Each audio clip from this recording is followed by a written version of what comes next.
These days, adjusting to a new smartphone can almost be intimidating because these phones are capable of doing so many things. You can literally dig in for days at a time and still be discovering new features the entire time. And I don't think that there's any OEM where that is more true than Samsung. This is my S25 Ultra, and let me just tell you, there's just so much. There are so many features packed into these devices. That's why this video is going to exist. We're going to go over a whole bunch of tips and tricks to get the most out of your Samsung Galaxy S25 Ultra. Now, some of these tips will be more basic, sort of Android things, sort of assuming that not all people are coming from a prior Android device, things I just think are useful, and some are going to be much more specific and recent to the 25 Ultra. Either way, I do think that these tips should be helpful. So let's start off with a change that is brand new to One UI 7 on the S25 Ultra that I'm really happy you can change back. Right now, by default, how this works is if you swipe down from the top right up here on the right-hand side, you immediately get your full quick settings. If you want to see your notifications, you can either swipe left or right to move over to it, or you can swipe down on the left side. They have separated these two things. I don't know how that's better. It just seems strange to me. But you can click on your pin, you can click on panel settings, and you can click on together. And now how this will work is if you swipe down, you see your notifications here and a little bit of your quick settings there. And if you swipe down again, you see your full quick settings. Now, while I'm here, I want to point out you can click that pin and you can actually rearrange all of these different objects, which I think is really smart. And you can click edit and change which of these toggles are present. Staying in these quick settings, this is something that is also very strange to me. You see this option down here called Smart View.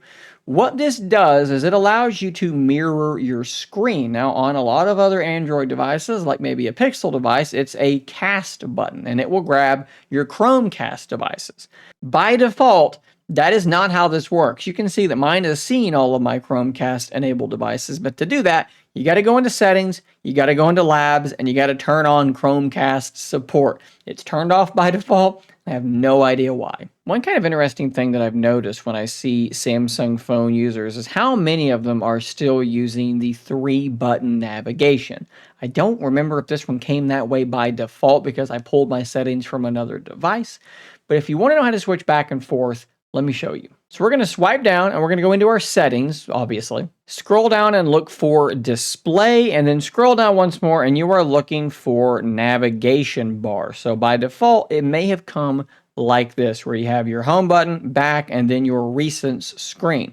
But you can go to swipe gestures, which I do personally prefer. A swipe up is going to take you home. Swiping in on the left or right side will go back, and then a swipe up and hold will take you into your recents screen. Sticking with some more basic stuff, if you long press on an empty space on your home screen, you're going to get a series of different options. Wallpaper and style is where we're going to be headed because there's some pretty cool stuff you can do here. Let's go to change wallpapers and scroll down, and you have some AI options. So there's generative and then there is photo ambient. First, let's go into generative because this is actually something that I use all the time. What you're going to do is pick from some of these different categories. We're going to go with translucent. And then you're going to change some of these words. So let's change this over to a daffodil. And in white, no, that should be, let's make it a yellow daffodil. That makes sense. We're not being very creative at all. And once we select that, it's going to use AI to generate that image for you. It will be a one-of-a-kind wallpaper that you can then apply to your device. And you're going to have several different options. Actually, I kind of like, man, these last three are all actually very good. Let's try this one. So if we click on set, we're going to see lock screen and home screen. Let's click on next, and that will be our wallpaper. Now, of course, we do also here have an opportunity to adjust some things on our lock screen. So we have our clock, which we can click on, and you can change the different fonts on your clock. You may not know this. If you scroll all the way to the side, the 3 dots, you can actually download more fonts. If you click on this, you're going to have a whole bunch of different options for fonts that you're going to be able to download. There's tons of them. Some of them will be free. Some of them will be paid. Regardless, you can customize it even further. Personally, I'm just going to stick with that original font. I think that looks just fine. You can actually add a widget. Several options there to add. I've got a little weather widget down there. Several things you can do to customize your lock screen. And when you're done, click on done. And that is going to be your new setup. Color palette is important as well. Let's go ahead and turn that on. And what it's going to be doing is it's going to be looking for colors in your wallpaper to theme the rest of your device. Now, personally, I think that it has done a terrible job of selecting colors because there is no green in this image. I don't know why it has actually picked green. We're going to switch over to this one, and I think that we now will have a much more reasonable color palette. And you can see that it will have themed things all throughout your phone. If we dive back in and we look at photo ambient, what you're going to do is you're going to pick an actual photo that's just on your device. And from there, as you can see, based on the default location in the weather app, photo ambient wallpaper uses AI to change your own photo to sunny, raining, or snowing, depending on the local weather. So you're going to use your own photo, but it's going to add all these effects on it to kind of match what's happening in the real world outside. And you can kind of see an example of that right here. There's little snowflakes falling if it were snowing in real life. If we go back, and this time we long press on that empty space, and we go into settings, you can change a few important things like your home screen grid. Maybe you want more space to place more rows of icons or whatever it might be.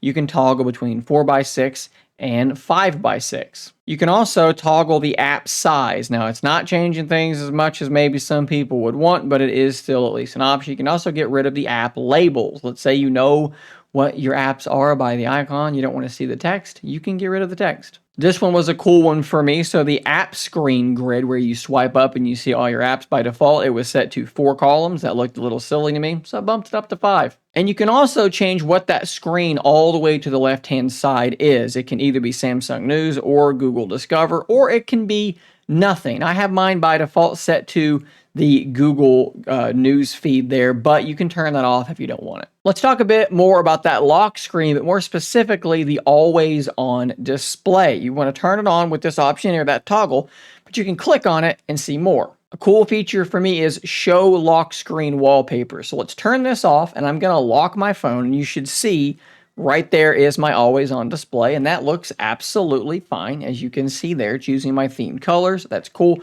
But let's turn show lock screen wallpaper on. That is going to sort of negatively impact your battery life. But now whenever I lock my device, I get that. And I think that it looks very, very cool. Now, of course, if you're in the dark or something like that, it's going to sort of fade out and it's going to become a more traditional always on display. But again, if you're willing to make that battery sacrifice, which honestly isn't that big of a deal, shockingly, I think that is a pretty cool look. You can also customize this to when to show is set to auto, so mine will be on when it thinks it makes sense, but you can do this tap to show always as scheduled, only for notifications. There's lots of different options there, but auto tends to work fine for me. This is one I know a lot of people are missing. If you go into your settings and you scroll down to display and you scroll down a little bit further, screen resolution out of the box is going to be FHD+. Okay, so that's probably going to be fine. Most people are never going to notice it. It's a good balance. However, you can push this screen all the way to its native 1440p. You might see a little bit of a degradation in battery life, but just yesterday, I had my phone for 7.5 hours of screen on time when I went to bed with like 15% battery, with always on display, showing the wallpaper all the time. The battery is a champ. It's not going to kill you. But if you turn that on, you're going to get use of something called Proscaler, a next-gen Pro Visual Engine. Notice here in this fine print, supported on Galaxy S25 Plus and Ultra. Image quality can be enhanced up to QHD+, depending on the screen resolution setting of the device. You have to have it set to QHD+, 1440p, and then from there, AI upscaling is going to occur to boost image quality to make things look even better. But of course, if you don't care about this stuff, you can drop the thing down to 720p. You may start to see a little bit of a difference, leave it there for a while, you're probably going to adjust and never notice again, and you're going to get even better battery life. Similarly to that, if you go back to this display page and you look for motion smoothness, by default it's on adaptive. That means you're going to get 120 hertz refresh rate, which means scrolling will be very, very smooth. But you can change it to standard and it will basically just keep things at 60 hertz, and that is going to potentially, again, increase your battery life. I don't think you need to do it, but you can. Of course, one more really simple way to potentially save battery life that is kind of weirdly hidden away is to swipe down either on the right-hand side or swipe down twice, and you're looking for this little moon icon. You can see mine is filled up, which means I'm already in dark mode. Now on these OLED displays, darker colors just cost less energy to produce. So, by turning it on, you might save some battery life, but you can tap that and it will switch over to light mode. And as you can see, everything is now lighter colored. Again, this is not necessarily something that's complicated, but it is kind of almost like easy to miss if you don't know where you're looking for it at. So here's a basic feature that maybe not everybody understands yet how it works. I just introduced it with the S24 Ultra. It's called Circle to Search. This little navigation bar down here at the bottom, that line, the thing that you're going to be swiping up on to go home or whatever it might be, if you long press on that, I think you can also long press on the little home button if you're using the 3-button navigation. Same effect. If you long press on it, your phone will vibrate and this sort of interface is going to pop up. And what you can do at this point is you can tap on text to search that text, to copy that text, or translate that text, but you can also circle an image. Like if I go back into this again and I'm going to circle this image and it's going to do a Google search for that image. It's going to try to tell you things about it, or maybe that's absolutely perfect, how to potentially buy this thing. You also have the ability to just straight up translate text or search for music. Circle to search is really, really useful. Cool thing about it and how I use it a lot of the time is that it can actually copy text that is in an image, something you can't long press and copy. It's going to grab it. Text is text. It does not care. Now, to be clear, this is not how you Google search something. I actually had someone a while back argue with me about how they hated Circle to Search because they replaced Google search with it. No, they did not. It is an entirely new feature. If you want to Google something, still just Google it. Use your search or hold down your power button, which is now actually mapped to Google Gemini. Circle to Search is its own distinct thing. And let's actually talk about Gemini because I just mentioned it. Now, if you long press your power button, it is either going to trigger the Google Assistant or it's going to trigger Google Gemini. You can actually change between these two. If you're not a big fan of Gemini, if you open up your Gemini app and you click on your little profile up here, you can click this button to switch to Google Assistant and just kind of go back to the old way. I'm assuming eventually probably going to lose that ability, but for now you can switch back and forth. If you want to know more about what Google Gemini is useful for, I'll drop a link to a video in the description down below. We're not going to dig into it super deeply in this because I think it's a little bit off topic. However, I should mention that I think if you scroll down to Labs and then you look for Side Button, you can actually change what this does. So long press Digital Assistant Google. You can make this be Bixby. You can make this be the power off menu. You can also change the double press. By default, it's going to launch your camera, but you can change it to different things that way as well. Let's talk about the Samsung keyboard here for just a moment because I think there are some pretty cool options and features in here as well. One of the first things I would do is click on this little settings cog right here and make sure that writing assist, make sure that drawing assist are both turned on. Really, primarily writing assist. We're going to talk about that here in just a second. But while we're in these settings, let's come down here to select third-party content to use. These are pretty cool. So if you want to have your GIF images right there in your keyboard, you can search through different GIFs.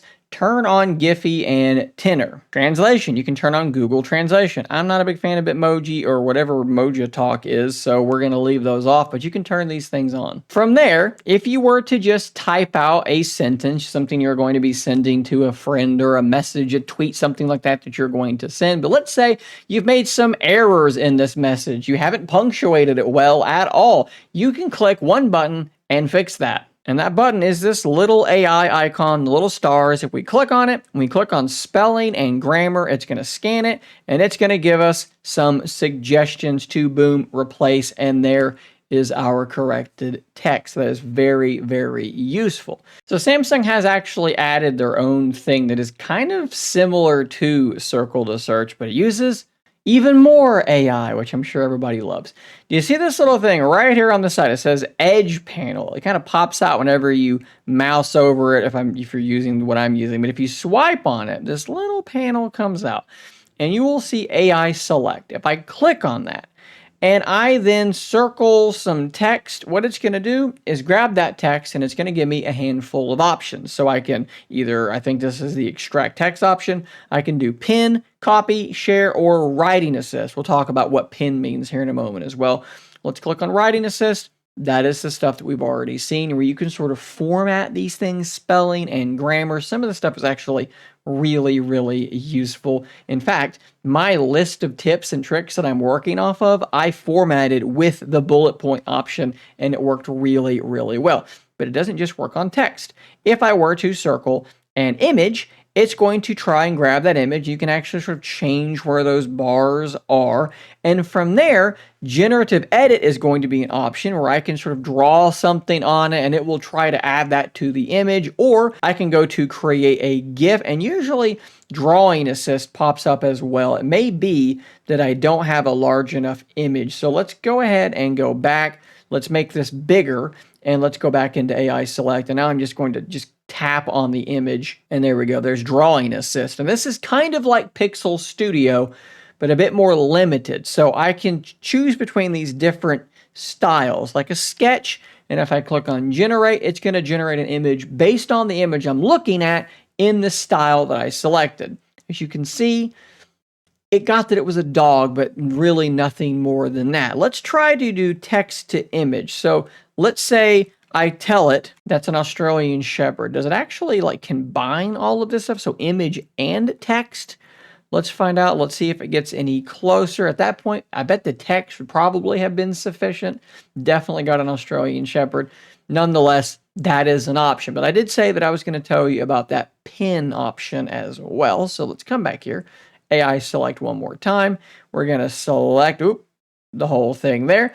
And if I click on pin, it's going to just kind of make it be in this floating window thing. And I can actually go home. Let's go into make a post. And if I long press on this, I can drag that image into, can't drop images into threads because it's a bad application, but like a text message, I could drag that in and send that text message with that image. And then whenever I'm done, I can click on it again. I can download it. I can close it. Whatever. There we go. It's gone. You can also minimize it and get it out of your way as well. So that may or may not even be the most useful thing about the edge panels though. So if I pull this back out again and I click on the little settings cog down there, you can actually change different panels, add and remove. So this is the default one we're working off of, but there's also tools and there's clipboard, people, tasks, weather, reminder. There's all these different things. So once you've chosen some, by the way, that slow animation is not the phone. It's the way I'm capturing this, so don't worry about it. If I pull this edge panel out again, I can scroll between them. And now I have a compass. And if I click on the little three dots up here, I have a ruler that can be changed between inches and centimeters. That's potentially very, very cool. I have a flashlight button that can toggle my flashlight off and on. A tally counter. There's all these, may be useful things to you, but I really like the clipboard. If I go back to my website and let's just go ahead and just copy some text here, and then let's maybe go in and can I copy this image as well? Will it let me do that? It won't, but what I can do is I can AI select it. So let's go ahead and go back into that again, and let's just copy that image. And now if I pull out my edge panel and I go to the clipboard one, there is that text I copied, there is that image that I copied, and I can quickly recopy it and then paste it in another application. So this is a small one, but it was meaningful to me. If you go into sounds and vibrations and you scroll down until you see system vibration, by default, this was set to like somewhere in like this region. And I like a good haptic bump when I'm typing or doing things. So I turned it all the way up, and it does to me make a fairly significant difference. Inside your phone application, there are a couple of pretty cool things. So first off, call assist. Make sure that text call is turned on. Answer calls without saying a word. A voice assistant will ask the caller why they're calling. You'll see what they say in a text chat. You can type or tap responses to be read aloud to the caller. This is very similar to Google's call screening. It's not quite as good, but it's very, very close, and you gotta turn that one on. Live Translate. This is a cool one. If you ever find yourself needing to speak to someone who does not speak the same language as you, this will literally translate both sides of the call live. Incredible technology that we have these days. And then under record calls, I think this is really nifty as well. You can record a phone call and then it will automatically, with this setting turned on, auto transcribe recorded calls. It will spit out a transcript of that phone call that can then be summarized if you do tell it that you want that to be a thing. So you're making a phone call, it's a business call or something, you're getting a quote on some work to be done at your house, and you get done and you're thinking, what did they quote me? I can't remember what they said. Boom, it's going to be right there. Did you think I was going to go through the entire video without mentioning the S Pen a single time? Well, I got pretty close to it. There's really not much for me to say about the S Pen these days. There's really nothing new other than the omission of the gyroscope and Bluetooth, so you don't have the air gestures anymore. So again, not really a whole lot to say here. But you can see this little pen icon that pops up, and if I click on that, you do have several different options. A lot of this is going to be kind of similar to what you have in the Edge panel already. If I go back, like AI Select is right there. But Screen Write, Sketch to Image, all of that stuff is cool. So like if I click on Sketch to Image, you can quickly turn your doodle into a masterpiece. I can't draw at all. There's my horrifically bad tree, and if we click on Generate, it's going to try to understand what I just drew, and it's going to try to create that thing for me. And as you can see, it gave me a really ugly watercolor tree. And just to be clear, I actually can change that style. There's a reason it was watercolor. I do think that the screen write function is actually pretty cool. So what it's going to do is basically take a screenshot, and then I can immediately, start doodling on and do whatever I want to do. That could maybe be useful. I would say the coolest thing, though, is the fact that when your screen is actually locked, let me put my S Pen back in.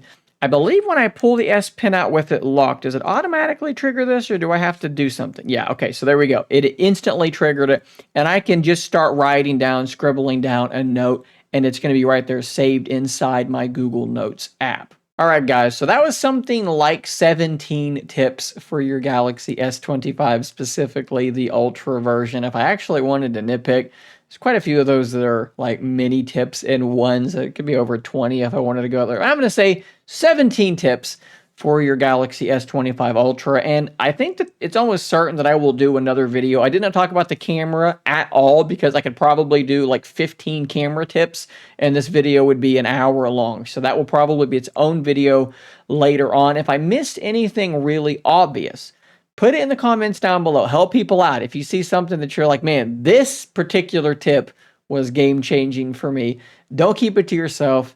Don't hide that light under a bushel basket. Let the world see it. Subscribe for more content just like this, and until next time, stay nerdy, my friend.